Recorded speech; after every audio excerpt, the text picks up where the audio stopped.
Well, that's what the problem happened again when you have a break. Nobody is back. Not really everybody back. So it's just a typical thing happen all the time, every break. This is what happened. So well, welcome back for the third session. And this is will be three speakers in this sessions, but we will switch a bit because Susan prepared before Sean, because Sean just came late. So the next speaker will be Susan Yang from the AFOCO IECT, I guess. Or now it's still AFOCO, or yeah. It's she will talk about the regional initiative of the ICT-based forest disaster response for the climate action. For this is AFOCO have, you can tell them what is AFOCO. So please welcome Susan. The floor is yours. Yeah. Good afternoon, everyone. I think people are having a nice lunch upstairs still. My name is Susan. I'm the team leader of the capacity building and evaluation team of Asian Forest Cooperation Organization. And as you can see, the title of my organization, the main area I'm working for is forestry sector. And probably I'm the one who knows the least knowledge on data science at APAN. The reason I'm here is thankfully Dr. Virachai is he invited me, and as Dr. Virachai since he has been working for the trainer for forest fire management training at our training center in Myanmar, he is suggested we may need a regional level, some kind of platform to share the data and information. So based on his advice, we prepared and we started working on what kind of things we need to have to serve our member countries. And based on that, the first brainstorming stage, I am here to invite all of you to get more insights and advice from you to develop this initiative more. So even though this the title is the regional initiative, but I can say that this is very, very, very first stage of development, and I'd like to invite all of you to get partnership with. As you can see, the purpose of my participation is to get insights from diverse experts on our ideas for the regional initiative and to seek partnerships with the entities who are interested in developing funding proposals. We already have a good experience to get funding from ASEAN Korea Cooperation Fund, Mekong Korea Cooperation Fund. And other than that, we may try for ADB or WP. So probably you may not know much about AFOCO. And when we introduce our organization, we always start with this slide. Now it's under the climate change regime. All of us already know that it's impossible to change the temperature and global warming. And as an intergovernmental organization, we serve the governments, especially the forestry sector. And now all the governments are working for reducing the carbon emissions under their voluntary commitment to the Paris Agreement, which we can also call it the NDC. And even though the current scenario, we already realized that it's also not possible to get reversed the current trends because we already know that we already know that this gap is still here. So our organization is working for reducing how to carbon emissions of our member countries as much as possible in the forestry sector. The second one is the slide recently published from the OECD that extreme weather it's not just about the natural disasters, natural events, but also it's now impacting us social economic aspects. So compared to the 1970s, already eightfold bigger sized socioeconomic impacts to our society nowadays. So working for forestry, working for nature is not just about the environmental issue, but now it's all kinds of our society's challenging issues to solve it out in integrity manner. So under these global situations, we recently endorsed our strategic plan. And under the strategic plan, we have 3 pillars. And of the 3, we put the climate forest disaster risk management is our top priority area, especially disaster risk reduction technologies, and also disaster risk management planning is what we are right now needs to do for our member countries. And also under the strategic plan, under the strategic plan, we also have a long-term goal for climate action. So under the climate action, we also have digital innovations as one of our 3 main pillars, which is we more focused on ICT-based climate forest disaster risk reduction technologies improvement, and the integrated forest data management is now urgently needed for the region in forestry. So maybe you are interested in who are the member countries currently of AgWG, and you can see we have Kazakhstan, Kyrgyzstan, Tajikistan in Central Asia. We also have Mongolia and Bhutan, and ASEAN member states also our member countries, and Republic of Korea and Timor-Leste. And under with these member countries, so far for the last 10 years, we conducted more than 40 projects in forestry. And as Asia has very diverse conditions and environment natures, so we also, our projects covered a drastically wide range of temperatures and vegetations and so on. And if we are asked what is the strength of AgWG based on the last 10 years experience, we may say that we are very good at developing and initiating customized restoration and reforestation models. And we have a lot of experiences in developing projects in our member countries for reforestation, and not only just the planting trees. We also try to identify the successful models from Indonesia, Laos, Thailand, and other member countries, and try to apply it to other member countries who needs a new scheme or new mechanism of plantation or reforestation.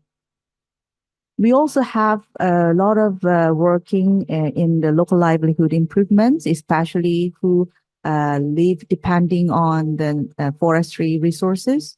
And then community-based small enterprise development is also what we pursued to increase the income sources and generate diverse sources for the local livelihoods. And then these days they are quite linked to the main stakeholders for the reforestation of forests in Asia. And also the last part is the introducing the systematic management of forest-related disasters. So far, we have only mainly focusing on the capacity building and some providing the infrastructure.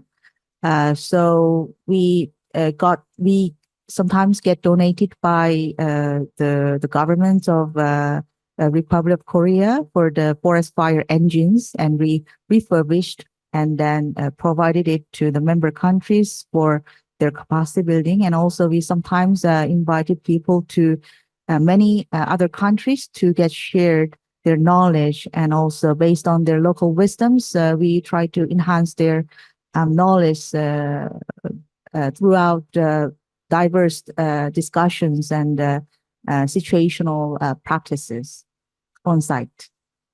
So 3 different sets of our strengths. We now try to develop this regional initiative on ICT-based forest disaster response for climate action. Whenever we have chances to have capacity building and training sessions and workshops and symposium, we always get some survey from the participants. What would you say if you are asked for the regional issue? And one of the biggest issue they are realizing is the disasters, especially they already recognize that disaster governance is the main area of their next task to address. As you can see, climate change leads to higher intensity already. So storms, heat waves, and other extreme weather events already occur here in the Asian region, especially in forest fires. We have droughts and other disasters threaten our environment and communities. So this is quite a very biggest events these days. Maybe many of you already got many news from your local newspapers and news that your country sometimes have a very big fires in the region. So natural disasters are becoming more frequent and severe due to climate change, and it necessitates improved disaster management plans. And now effective governance is crucial for managing disaster risk and ensuring efficient response and recovery. And now APOCO is looking for how to make realize in our vision. This is the global call for the Asian region, we can say. And when we asked to our 60 member countries, so what would you say about your core problem? Then most of our current member countries are understanding level regarding the disasters are quite diverse. And sometimes we feel that the knowledge level is not sufficient. So in the end, the management strategies, sometimes it's inefficient and ineffective. And then I can say that already our Philippines and I think Thailand, many countries have a very good systems, but when we focus only narrow down to forest sector, and our member countries say they need some kind of integrated systems, which is now missing here. And then more effective forest fire management is a major regional challenge. So most of the countries need data and information, but here is they feel that the accessibility is quite an issue here, and early warning systems for forest related disasters are quite missing, and they want to know how to improve this kind of how to address this kind of issues. And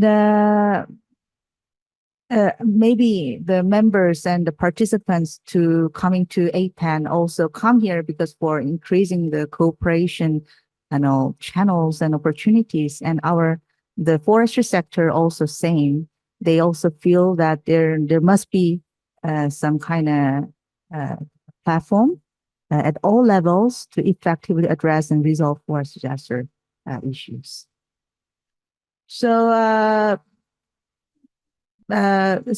maybe I could say that AFOCO is kind of a cooperating or serving platform to the member countries. We are not the experts. So that's why I'm here to get more insights from you. And the goal of the regional initiative is to create a disaster resilient society through innovative forest data management and technologies, which can cope with the next class climate disasters through mutual collaborations and cooperation in Asia. And the images are just generated by the ChatGPT, just for fun. Yeah. And the first objective under this goal to establish a regional level information and decision support system for climate change related disasters, which can serve as a regional bridge among the member countries to a database expansion to cover fundamental information and data compatibility. So this is just our very immature objective. I can say that because there are a lot of missing information and missing part. I need to learn. We need to learn, and from this decision support system, I'm not saying that AFOCO is not saying that this platform will replace national level things. No, how can we do that? But rather, each country's the best strength. We would like to collect it, and something each country has a feeling that need to enhance or access. Maybe we can have a regional level platform from which each country can utilize the information as part of their expandable information data system, which already exists in their country. So it's actually Dr. Virachai's idea. So if you have questions, please ask him. So when we say if we have a platform establishment of this kind of system, what kind of a scope and what kind of a spec the system needs to have? And the first thing, of course, GIS-based disaster data we need to have, and cost-efficient air quality monitoring we also need to consider, an early warning system and emergency response mechanism, which already exists. Many of I'm here during the morning session, and I already got many information that many countries have already have this kind of system. So maybe we can have some kind of model and then develop a regional level thing, how to scaling, how to do the scaling up. But as many of us know, that the thing is that this kind of system, when we say to establish, many participating countries probably hesitate because it's quite closely linked to some kind of level of release, level of open data sources may be different from one another. So maybe we may need to have a platform to make a balance and how to make these data sharing more safely and sustainably. So that's why we have objective number 2, capacity building and knowledge sharing platform. So probably we may need some national dialogue. Maybe we could have it under the APAN also. So developing channel schemas and protocols for transparent system operation, maybe we can think of, and also geographic action plan. Sometimes some of the neighboring countries need to develop regional level ideas, then that AFOCO can serve and support. And also regional level future roadmap development may be also considered.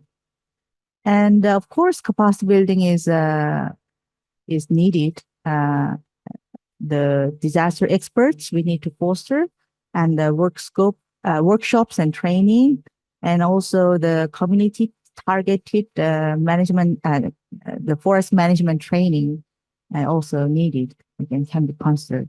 But these are kind of first stage idea, and maybe it can be more. I believe that it can be evolved more and more. So I just want to finish my presentation introducing what AgWG is doing now. So as I mentioned earlier, we already conducting two regional forest disaster management projects funded by ASEAN Korea Cooperation Fund and Mekong Korea Cooperation Fund.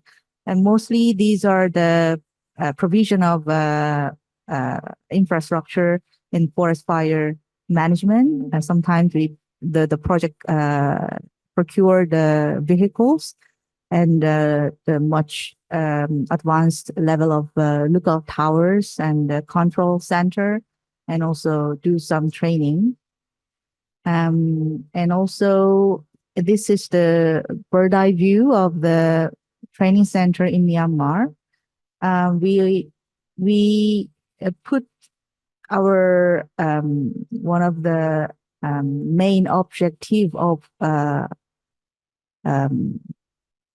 cooperation, and the main goal of our organization is to get more support in capacity building areas in forestry sector. So that's why we established a training center.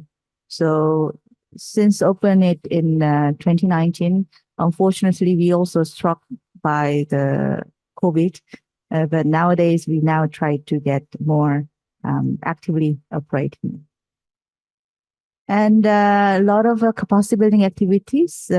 Maybe APEN also has a lot of activities they are doing. I also learned. And we also have a fellowship program and scholarship program, and also science and technology exchange program. And more around 10,000 people already get trained at our center. And we also support the R&D activities. So far, we identified many kinds of climate change adaptation related R&D activities. So anytime agroforestry and kind of any types of research to get more data from forests related to climate change adaptation we support. And also, this is the also one of our currently developing agenda in partnership with the RECOP-TC located in Bangkok, Thailand. So we also try to develop regional level data portals for community forest data, which are missing here in most of the ASEAN member states. They have a missing data in community forestry. So now, in partnership with the RECOP-TC, we try to develop some kind of data portal. So for that, we also had one-time training in 2022. And here, maybe the next speaker is Jean-Michel from French embassy in Singapore. And together with him, we also try to develop a regional level capacity building program for forest fire management. So the trainers, not only in Asian region, but from European region, we collaborate together to develop a module, and also training and graduate scholarship program, and the research and governance program is also part of this regional action. And lastly, our AgWG, throughout the 10 years of history, we already facing the challenging to find or organize the data we accumulated. So now we are developing a knowledge management system now. So all kinds of things are now related to data management, information management system establishment. And I think this is the very, very good time and good opportunity for AgWG to get partnership with you. And if you are interested in our organization and our activities, please do not hesitate to contact me or Dr. Virachai here. He's also working for AgWG. And thank you very much. Thank you, Susan. Any question from the floor? Thank you. Testing. I mean, I'm seeing one thing here is more on postmortem. do you have any plans for protection? Post. I mean, I'm saying that after fire takes place, so you're actually taking some measures, interventions. Yes. Are you planning to have some prediction models? Yes, Because of that course. is the one, maybe not only with the geospatial technologies, even wireless sensors, I'm sure those environmental sensors also would help you. So we have any. Thank you. Thank you very much. May I have your name? Dr. Lee. Thank you. Thank you so much. Even though I can say we have, but it does not mean that we have. Actually, we need to develop. And those kind of things, AgWG is ready for learning and get developed more for finalizing our proposal. Yes, and plan.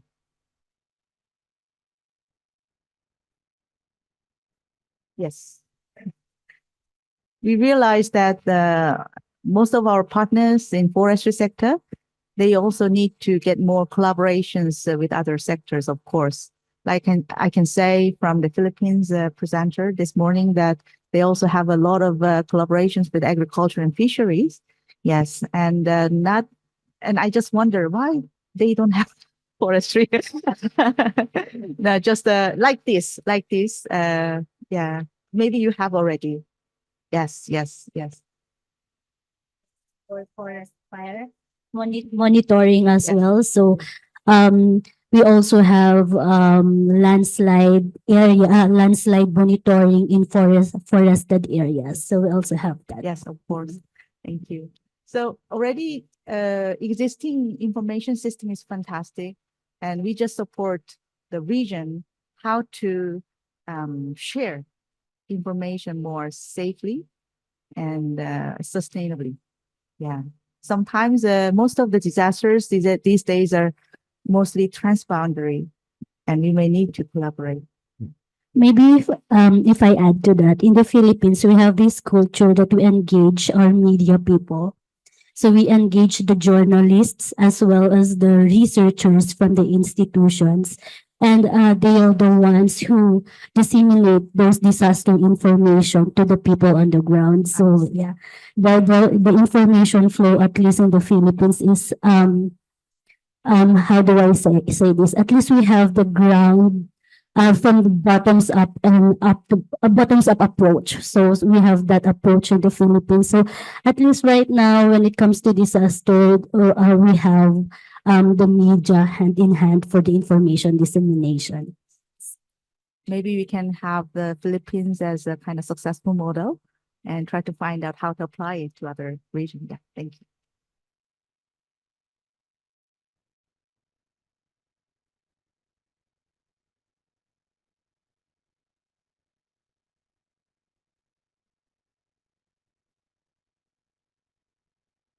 My name is Mitsuru Kame from Japan. Have you contacted with Japanese government? Because Japan is not a member of the country now. We already open every Asian country, and Japan is our just neighbor. The headquarters is located in Seoul, Korea. So Japan is very close to our headquarters. So Asian countries always welcome to become a member. Yes. My question is, have you contacted with the Minister of Agriculture and Forest and Fisheries? Regarding this issue, not yet. Yes. If you have a contact, please let me have, then I can try. Today is the first contact. I see. Okay. Any further comments or question? Susie? Okay. Well, then thank you very much. Thank you. The next speaker, Jean-Michel Dumas from the embassy, the France embassy in Singapore, not here, but he's working in the what is it? Civic protection? Is it civil protection and maritime? So he's doing the port thing as well. So and then his talk will be on the how research and innovation can support the forest fires management in context of the global warming, probably related to the France context thing. The floor is yours. Thank you, Rajesh. Thank you very much. So again, very pleased to be there with you today. So I will just give you today an overview of some ongoing research and innovation programs. So mainly with a focus of the French activities, but with also some examples of some quite interesting innovations that I have found in the US or also in Europe. So as Chai have said, so I work for the French Ministry of Foreign Affairs today to develop a regional project and program to enhance and develop capabilities for the acronym is civil protection, but it's how to manage a disaster, large-scale disaster, and in particular, how to preserve the forest and how to manage the forest fires. And my background is firefighter officer. I have spent more than 15 years in a fire station, working also on these issues, but more in the field. I would just put some highlights of the issue before going to the research and innovation. So, as you know, it's probably the case anywhere in the world. So the climate is changing, the temperature increase, but what we observe, it's beyond the general increase of the temperature. There is also some several impacts on the hydrometry and wind, which is also a critical issue for the development of fires. And also a lot of change of seasons for some countries that have a season. So in Europe, as we said, there is 4 seasons. And we have observed that the duration of the summer, the dry season of the summer, it's quite longer. And before, we had some fire between June to September in Europe. And the fire was located in the Mediterranean, so in the south of Europe. And now the fire are anywhere in Europe and start from January and in December, so we are quite almost all the year duration, some fire. Of course, the fire in summer are more stronger, but we have to face the issue of the development for the 12 months. And also in Asia, in Southeast Asia, the impact of El Nino and the impact of dryness. So as a consequence, was observed that in Europe, so the vegetation and forests are much more vulnerable because some forests are not well adapted to dryness and need to change, the ecosystem need to change, and the climate change is faster than the change of the ecosystems. We have observed there is also the increase of fire in terms of frequency, but also in terms of intensity, and the key word that I will use today is intensity. And we must adapt the response. So a few words about the contract in France. I think it's the evolution of the society. People would like to leave the urban areas. So before we have the movement from rural to urban, but now people would like to go to rural area because it's more fun. There is some vegetation. It's the quality of life is better. So people are leaving the city to go in a rural area and working from home, using the fiber optic to work and stay in the rural areas. That's why we have the huge increase of buildings and houses and so on in the rural area, in particular between the city and the forest, what we call a wildland-urban interface, and also some development of new districts for IT and technology and so on in the middle of the forest, because it's the engineer like it and the people like to work in this condition, and it's a new challenge for the responders. Another issue is climate change.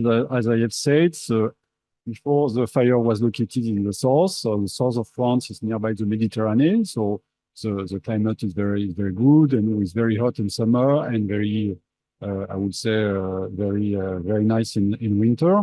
But now with the global increase, we have some fire more in the north, and also the increase of temperature impact a lot the vegetation. So in France, the size of France is more or less 1,000 kilometers long, and it was a big difference in terms of vegetation between the south and the north. So the south was adapted to the dry, and the north was adapted to very cool and very cold weather. And now with the climate change, the hot weather impact a lot the north because the vegetation it's not well adapted to this change. And we need maybe decades and decades to change, and the climate will go faster. So we have tried to push a huge regulation to manage the fire. So since maybe the 1950, we have a huge regulation to manage the urbanization. With the code is very strict of the specification for the buildings and so on. We have developed a lot of I would say research to protect the house and so on in order to build more resilient buildings. We have also a huge program to fuel reduction, to manage the fuel around the urban areas. Also, it's mandatory for people to clean the fuel every year before the fire season and so on. And also a huge effort on the community. We have talked about the community. So communities located in forests are well educated. There is a huge information program before the fire season, and also a lot of information with regards to the weather forecast and the danger and alert and so on. But we have observed that it's not sufficient. So this was very successful for decades, but now we have another increase of fire, and so we have to change and to move forward. And that's why we try to invest in some technologies and some innovation. So I will give you a few words. The first words will be on the aerial means, because as you know, in Europe, we use a lot of aircraft, so plane and helicopters. And first of all, we have tried to improve the capacity of this aircraft, not bigger aircraft, but much more efficient. So we did some research of how to improve the drops, the system for the water, or how to improve the chemical retardant. This is a chemical retardant very used in France, and how to also improve the way to drop and the elevation of the airplane and so on. So it was a huge part of the research that we have done to improve with the same plane, to improve the capacity to drop. And so we have several research centers working every year, organizing some experiments, field experiments to monitor the drop and to improve the quality of the drops. Second one, we have tried also to improve the efficiency of the aerial assets by the more efficiency of the localization of the drop, because sometimes it was some mistake between the place where we like to have the drop of water and chemicals and the real place where it was possible to drop. So we have designed this kind of system to designate at day and night the potential target. Or it's based on military system, but adapted to civil protection. And also working on the localization of the drop, because in France and in Europe, the aerial assets are ordered and controlled by the ground, and the ground need to have more information about the right localization of the drops. And so we have worked on the GPS system and so on to identify where we have dropped the liquid and to optimize it. Also, as we use more and more assets, so plane, helicopters, and drone, and so on, we need to invest to aerial control systems. So technologies, the picture of the trucks, it's trucks from the US, and the picture of the software is the French one, to design new software, to optimize, to calculate the right, what kind of aerial assets are needed for the situation, and to optimize their organization, their coordination, and the synchronization between the different assets. The second innovation where we are working on is the capability to develop ISR, so intelligence, surveillance, and reconnaissance technology. So all these kind of technologies that are used from the air or from satellite and so on, to collect information of the situation, what is going on, and to make intelligence, to provide intelligence to the responders. So what kind of intelligence we are looking for? I mean, the responders, they are looking for information with regards to the position of the fire, the information with regards to the behavior of the fire. Also information with regards to the localization of the teams, the capabilities, the efficiency of the action done, and also the information with regards to the communities, the population, what kind of behavior, is there some road congestion, and so on. So a lot of information can be collected and analyzed from the air. So we have started by, since more than, I think, 10 to 12 years, we have used this kind of aircraft, which is very capable for 6-7 hours in the air and can monitor the situation. But now we are looking for other capabilities, such as drones. So this one is quite expensive, but promising because it can stay more than 24 hours in the air, which also is interesting because with 6-7 hours, it's not enough. We have to work 24 hours. We have to work at night also. And so that's why we need to increase the capacity of the aircraft. Also, some tests have been done with this kind of smaller drone, which is capable for 4 to 5 hours, which could be with engine of electric also. Very useful because it's maybe more flexible and less costly. And also some tests have been done with some promising helicopter drones that could be used in very specific situation and probably the most difficult to address. But where we are looking for now, it's a better use of the images. So this is a picture coming from a video that I've been talking during a fire. So as you can see, it's in infrared. So it could be for responders who are not familiar with, difficult to analyze. You know, there is some details on the pictures, but it's difficult to analyze, difficult to see exactly what is going on, where are the roads, what kind of vegetation there is, and so on. And so we are looking for AI technology to treat this picture and to define, to collect information from this picture and to give the right information to the responders. Of course, the first information is a fire perimeter, but not only. I will switch to a daylight picture of a fire. So this is a crop fire. So between, maybe you can see there is a highway in the north, and also there is a railroad in the south. So again, sometimes there is a lot of smoke, so it's very difficult to analyze. And what we are looking for from the AI is to be able to identify the fire line. So where is the fire through the smoke? And also, what is the fire propagation? What is the rate of spread? What is the intensity of the fire? And of course, the distance between the fire and some issues that have to be protected, such as the railroad in this picture.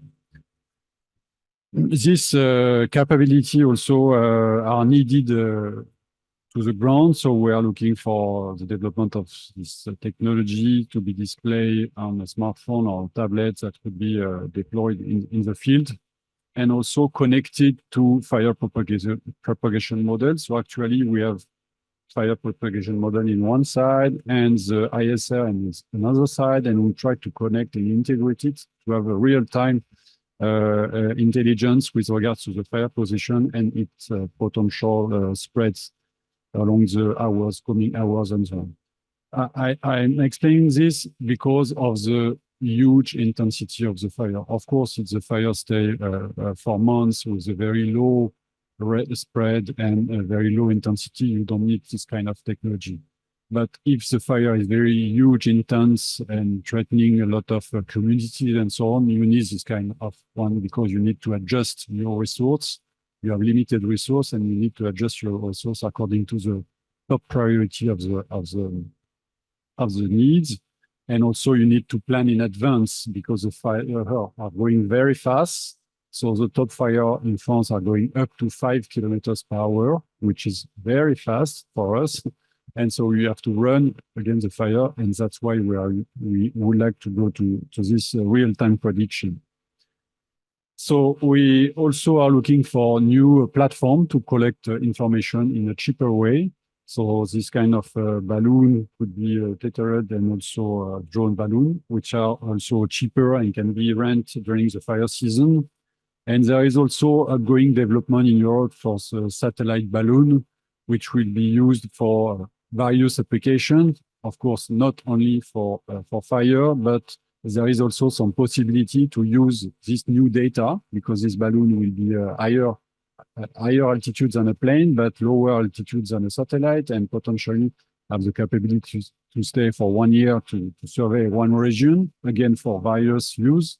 But in particular, we could use the data collected to monitor a specific situation and to give advice to the responders. Also, today we talk about a lot of IT. We are working on new IT tools.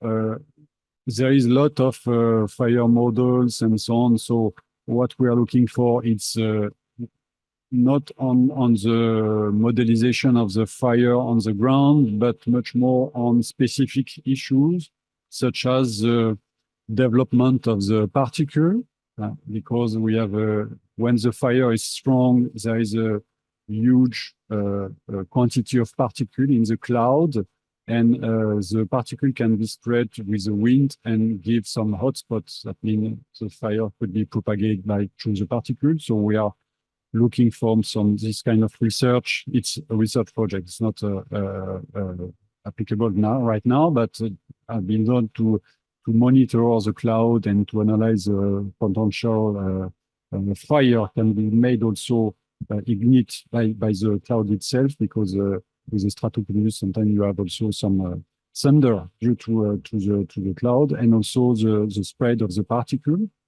And also another research which is conducted is to analyze the turbulence at very small scales, because actually we have a weather forecast capability for large scales. We have some prediction of the winds and so on for large scale, but we are looking for very small size prediction of the winds to identify places, in particular with regards to the valleys, the topography, and so on, places where the fire can be very strong.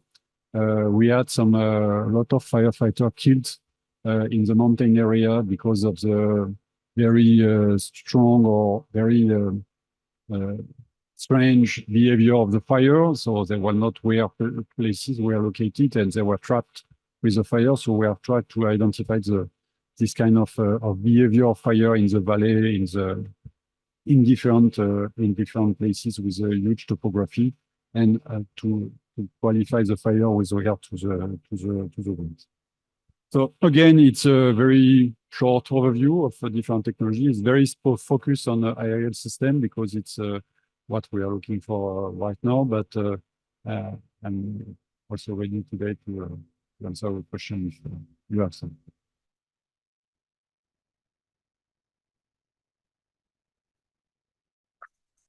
Thank you.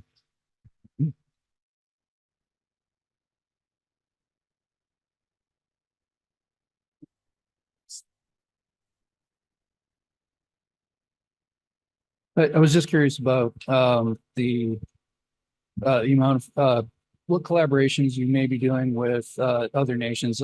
So specifically in this research, like the U.S. Forest Service, they have similar issues with fire behavior and the modeling.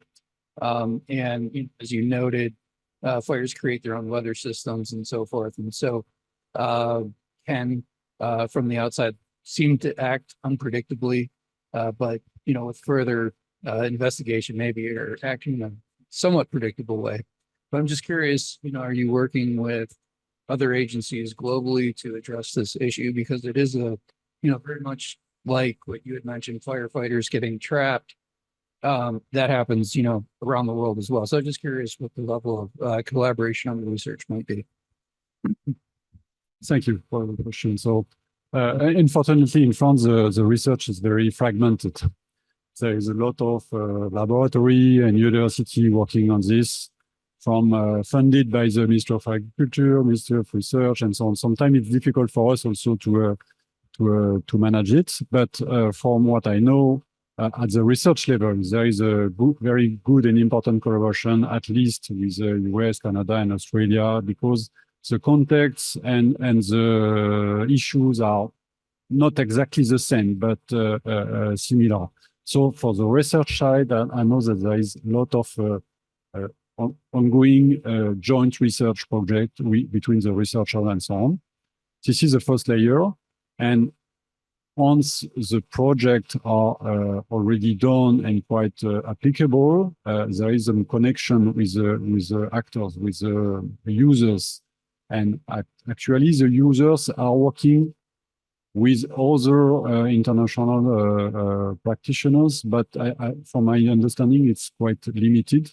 I know there is some exchange, again, in particular with North America and Australia, but it's quite limited because I don't know, maybe it's difficulty with the language. I don't know the French don't speak too much English. But from my understanding, there is a strong the French government would like to move forward because we had a big situation 2 years ago. It was a very it was not a disaster, but more or less a disaster with a huge impact to a lot of regions in France. And so it was a big, clear view from the government that they need to invest, and not only invest to big machines and planes and so on, but invest in research, and by research also making some connections. So I'm quite confident that the ties will increase. But from now, I think it's much more on the research level. Okay. Any further question? Okay. Thank you. Thank you. Thank you. Thank you, Sean. Okay, the next speaker will be online, so probably ask her. Dr. I, are you there? Dr. I is from UNESCO, Beijing office, I can. Hello. but she couldn't be here because she got injured. So Yes. she will talk about the open science then. Okay, the floor is yours. Thank you so much, Professor Chai. So let me share my slides. Is it coming up? I think so, right? Can you hear me? Is it okay?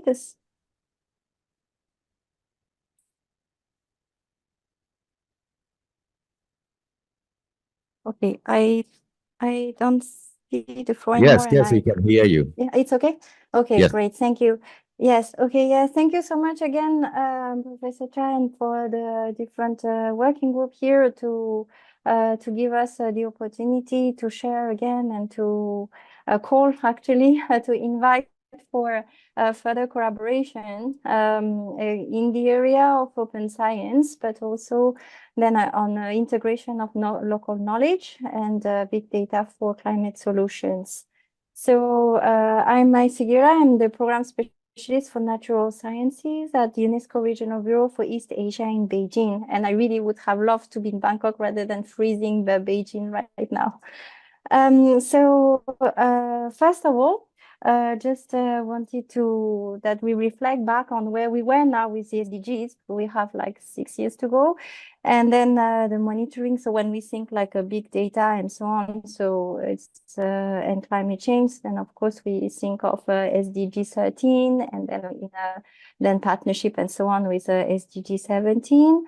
And this is a figure that comes from the Big Earth data support of the Sustainable Development Goals published every year by the Chinese Academy of Science, and in particular the International Research Center of Big Data for SDGs, which hosts one of our Category 2 center, the International Center on Space Technologies for Natural and Cultural Heritage. And so this report, so the first page is saying already that half of the member states globally are severely lacking the progress data with respect to all the 232 indicators. And so we don't have data timely, we don't have them geospatially as well. And so we actually don't know very much where we stand in the progress that we're making towards the Agenda 2030 and the SDGs. And here again, so the opportunity that we should be maybe that we can then contribute to that as well. So then on open science, which is the framework in which now we've been collaborating with APAN for for a few years now. In last December, we have just published the Open Science Outlook. So that's the first volume. And probably some of you in the room have kindly contributed to the questionnaire sent to all our member states. So where we're monitoring then the implementation of the UNESCO recommendation on open science. And here you see the 5 pillars of open science, not being then just open access to scientific knowledge, but infrastructure, where we try to work together on with APAN. And then we would like also to now have you on board on the open dialogue with other knowledge system. And so I will give you a very brief overview of what were the trends then stated within this outlook. So first on open access. So this is a graph showing then the evolution of the past over the past 20 years of the type of access of publication, scientific publication, and their progression. And so it was divided into 5 types. And we can see here that the diamond type, which is open access journal, so usually only on open access, and without any charge either for the author nor for and for the reader. So, and this we see their progression quite happening significantly. But then the 2 other major progression that happen are the gold type of access and then the hybrid access. So the yellow and the orange. And so yellow, gold being so that the article is published in open access journal, but it includes article processing charges. So it's free for the reader, but not for the author. And then the hybrid mode, which is free to read under an open license in a pay-to-access journal. So usually what we have like with universities and some subscriptions. And yeah, so that's, we see then an encouraging openness, let's say, of then open access happening then in the past 20 years. Next is about open research data.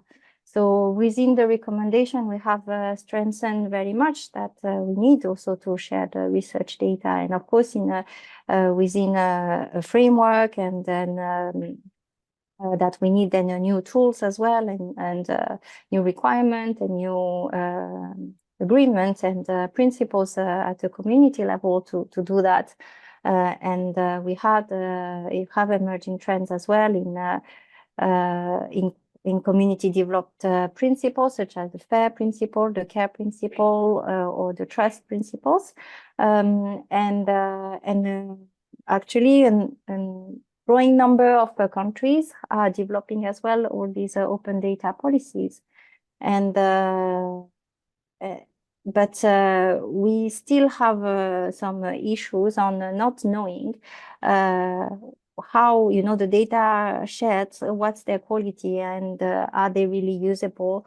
And then are those open data actually really used? And what is then really the, you know, cost effectiveness of maintaining those open data management, you know, like a platform and everything against then the real usage and benefits. So that's the trends on the open research data. So there is an increasing sharing, but we're not really sure what is the efficiency and the meaning.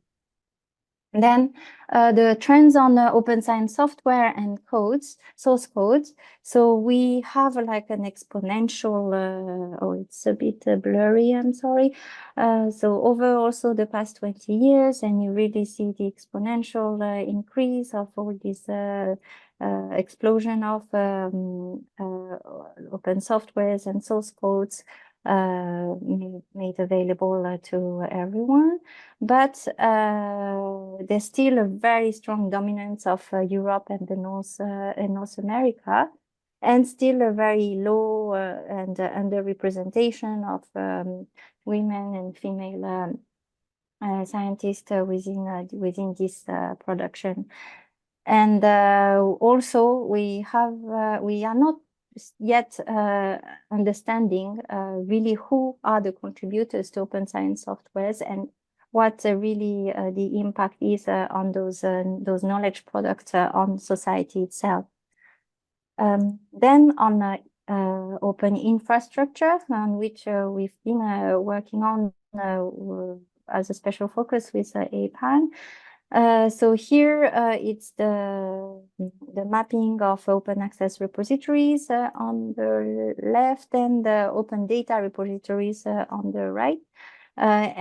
So we see as well very big trend of very big how do we say, supremacy of the US on both of these things. And so even though like infrastructures have been recognized as really like a fundamental part of scholarly research, we still facing a lot of inequality and a lot of issues regarding them, so that we are quite familiar with. So first of all, there is a huge accessibility gap. So as we can see here on with this mapping with these numbers, heavy demand for archiving. There's also still very a need for this interoperability of the different resources that can be put and shared, and the challenges as well on tracking research object and knowledge product. And we still also need this community governance, and we have still the lack of adequate investment to then keep all those infrastructures maintained and opened. So this was as well the results of the survey that we had conducted in 2022. And now, so I would like to share a bit about the last pillar here on open science, which is the open dialogue with other knowledge system, in which we would like to really also work with this group on how then we can integrate then those knowledge within then open science itself. And so this is something that we've been doing, and it's very relevant for climate change assessment and climate change adaptation. So we have a program called Local and Indigenous Knowledge System, the LINKS program, that is now 21 or 22 years old. And we're referring to local and indigenous knowledge as the understandings, the skills, and the philosophies developed by societies with long histories of interaction with their natural surroundings. And of course, indigenous communities have always had a very deep understanding of their environment, and they have always also been a witness of their continued change. And they have developed detailed knowledge on weather cycles, on water cycles, on a lot of different things that are linked then to their livelihood and to production system, but as well to their spiritual and cultural life. And so we sometimes, so they do have as well their own then system to monitor and to understand then the changes, and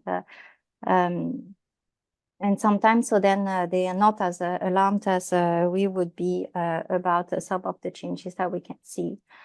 And yes, so also because of this deep knowledge and deep understanding, they are more versatile and agile in adapting. So these local and indigenous communities and their relationship with their own territories have a lot of lessons to teach us for and give us hints for then climate change impact and adaptation or mitigation activities.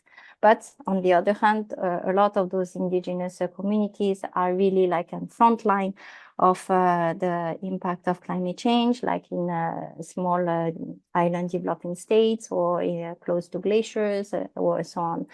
So we would like then yes. So then, of course, then we see very much the potential of big data then in enhancing the way indigenous knowledge could be used and shared within the context of climate change.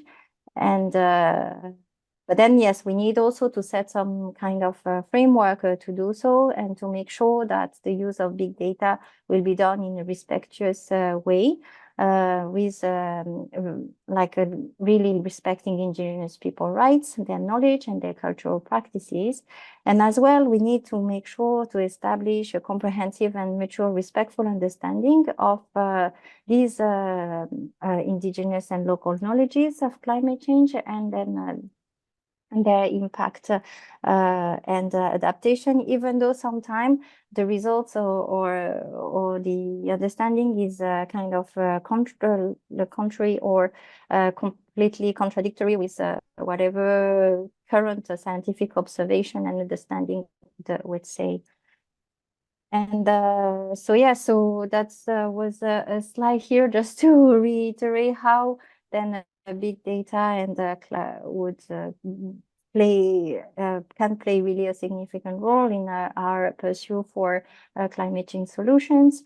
And then here, so the first things from this paper from 2019 was that we can get then of course a comprehensive overview with the most up-to-date data, and then we can also create value and application topics. And then we have also research trends and gaps, and some of the non-mainstream application then are really left aside. And then maybe that's linked to the last talk on the last session with all this efficiency, energy efficiency and things like this that are maybe not so much looked at. And then, yes, that could really contribute then to this unbalanced focus of then this climate data, climate solutions, and yes, climate solutions. And so here we would like as well then building on these conclusions to emphasize then to the need to address unbalanced research and if I can see at the bottom of my slide, unbalanced research and non-mainstream application, and to then being able to find and leverage on emerging technologies for new solutions, and then integrate in that then those in indigenous and local knowledge. And how we would like to do it, and then why we need a lot of partnership as well, is that UNESCO is not just us, the officers, but we are a really big family.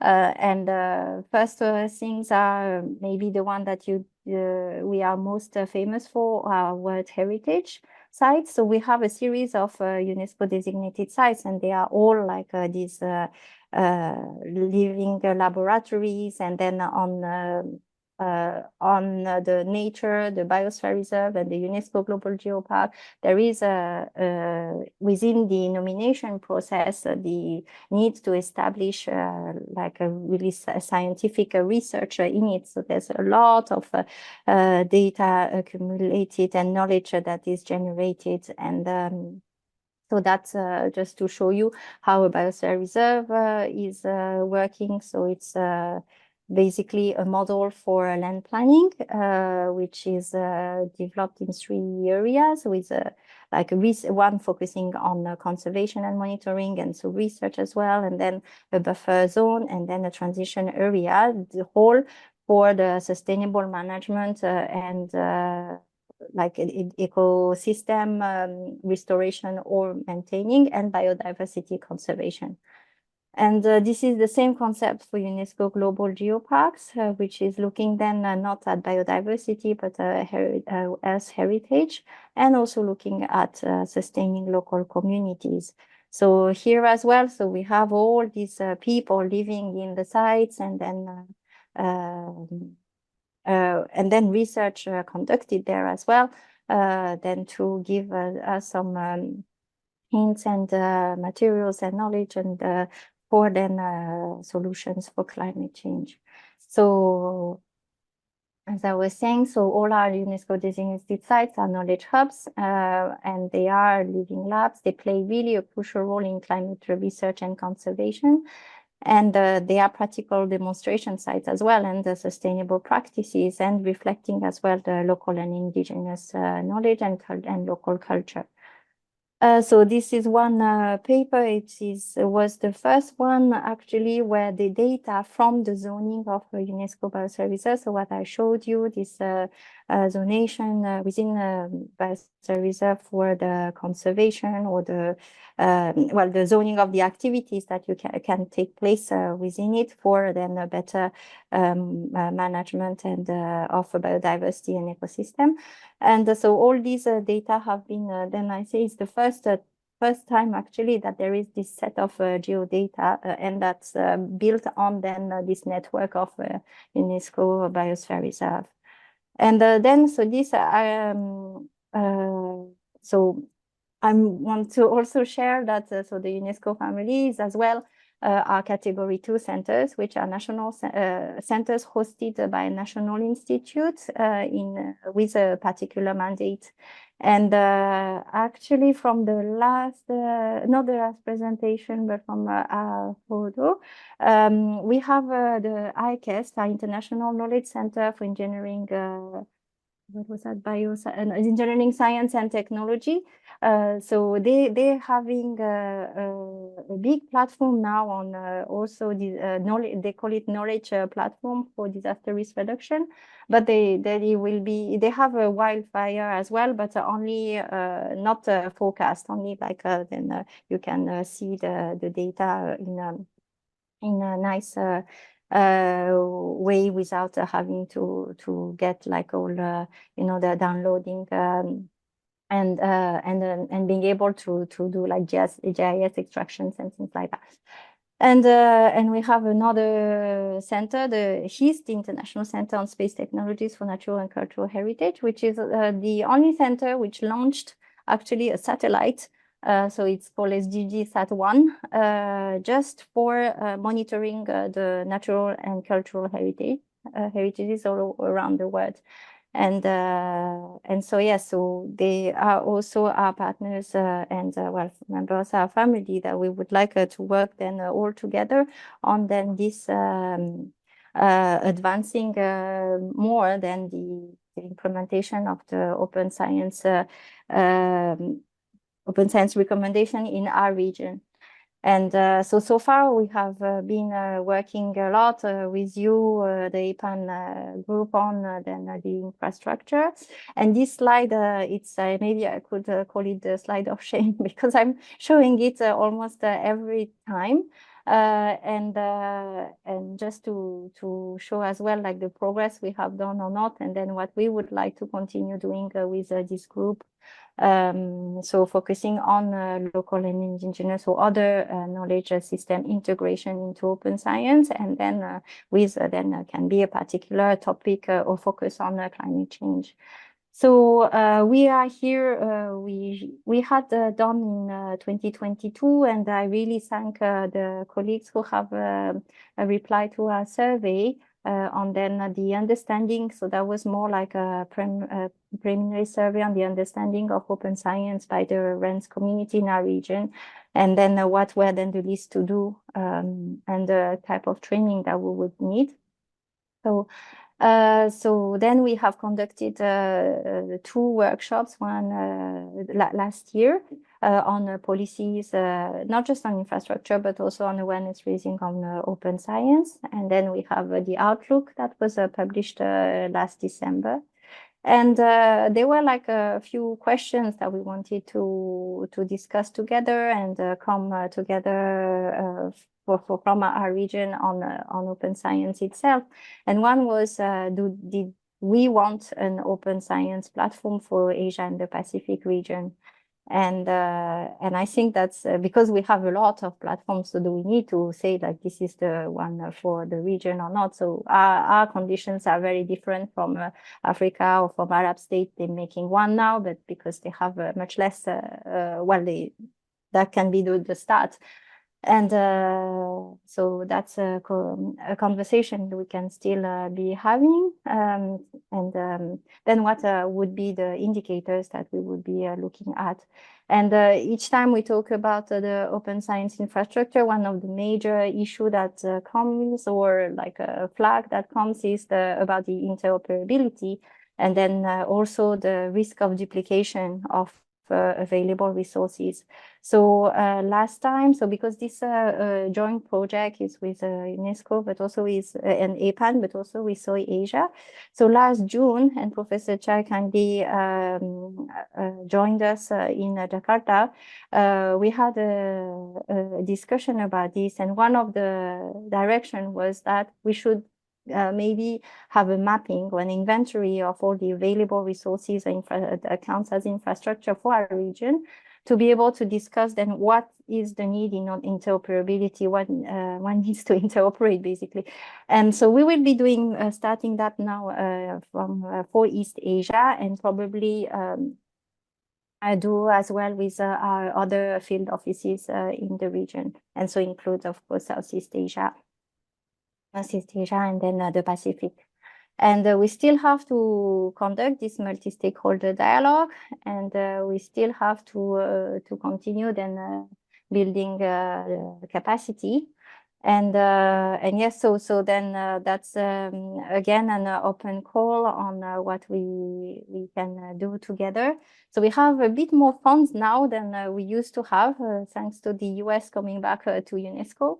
And so we can do a little bit more things than we could. So that's really like really an open invitation to continue then our collaboration. And then so like the training part that you mentioned earlier in the previous sessions, that would be really great to also continue the conversation about that. And then so one thing that we also would like to look at is defining and implementing open engineering.